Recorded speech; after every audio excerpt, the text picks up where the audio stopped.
Where in the world can you find the Eiffel Tower just a few miles away from the Trevi Fountain? Yeah, you guessed it, Las Vegas. The city is famous for devouring 60,000 pounds of shrimp a day and hosting around 150 weddings every 24 hours. But here's the plot twist. There's a hidden world lying right beneath the neon lights.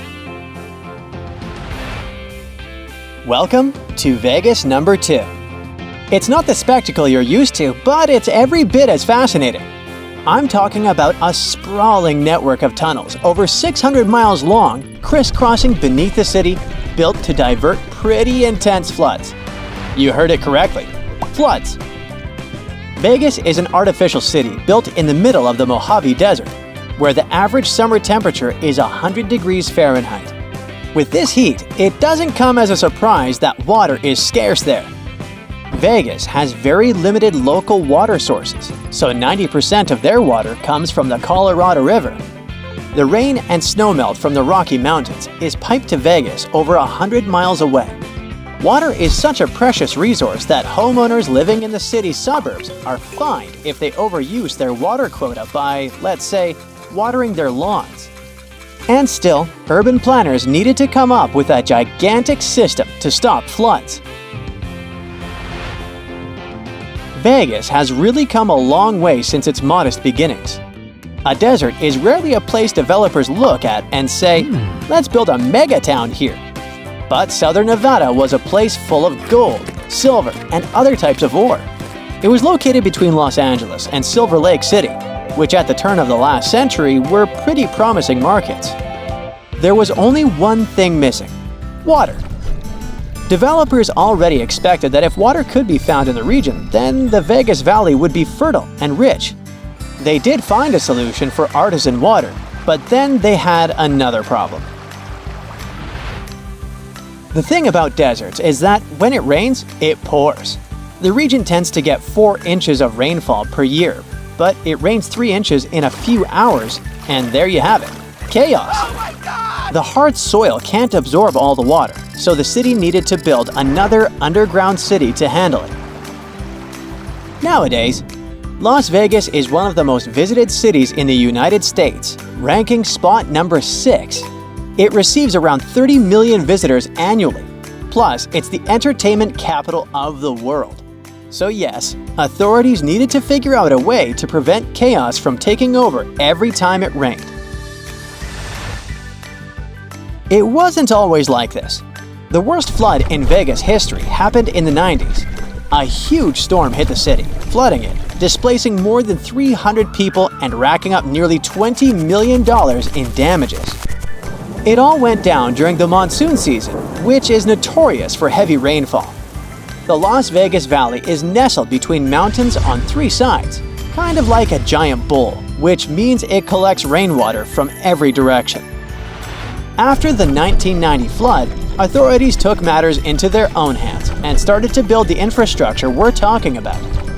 Now these tunnels are tough enough to handle whatever the desert throws their way. Las Vegas is definitely one of the wildest cities on the planet and is famous for being one of the brightest spots on Earth. Back in 2010, NASA published an image taken by astronauts on the International Space Station of Las Vegas. The crew was blown away by how clearly those bright lights stood out. In fact, Vegas shines even brighter than densely populated places like Hong Kong and Japan. Although the city is all that bright on the surface, this is not the rule for the network of tunnels we're talking about. For hundreds of people, these tunnels are home. Some have even lived there for a decade or more. There are entrances to the tunnels all over town. They run under resorts such as Caesar's Palace, the Rio, the Flamingo, and so on. Some tunnels are only 4 or 5 feet tall, but there are 15 feet long tunnels. Damp and dark, of course. Today, they don't just prevent flooding, they're home to vibrant communities. This is Paul. Hello. He's one of the most famous characters when it comes to the maze underground Vegas. He lived in the tunnels for 3 years. Now he goes back there regularly whenever someone needs help getting out. In his first month in the tunnels, Paul was taken under the wing of a group of veterans. He quickly figured out that this maze-like city had its own set of social rules he needed to respect.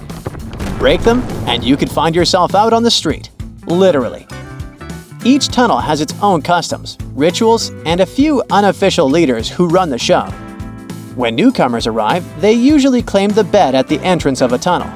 Their job is to keep watch and report any suspicious sounds. If they step out of line, they might wake up to find their belongings mysteriously vanished. Life in the Maze City has its fair share of quirks that resemble life up above.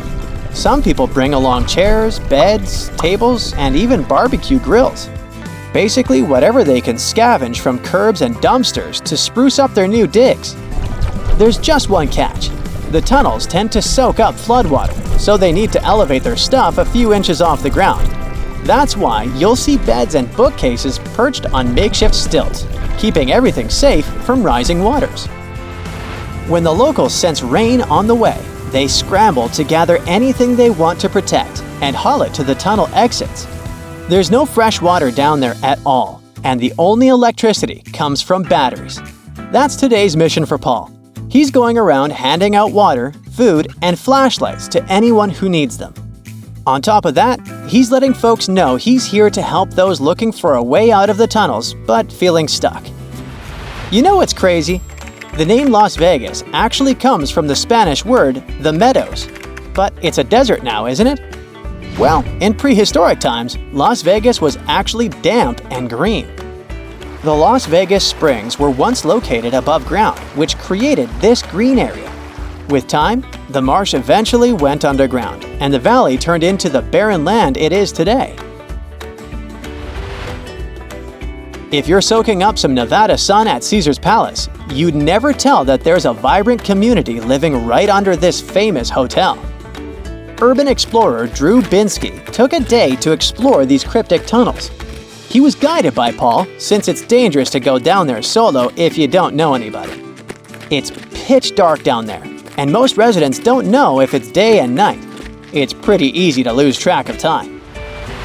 Today, Paul is the executive director of Shine a Light, a nonprofit outreach program. His role today is to help the people who live in the tunnels. The nonprofit helps people to live better lives, either down there or up here. If they choose to leave the tunnels and begin a new life, Paul helps them with job training and shows the way on how to restart a life. It's not only humans that live in the tunnels, though. They've become a habitat of sorts. Birds have set up their places to live there.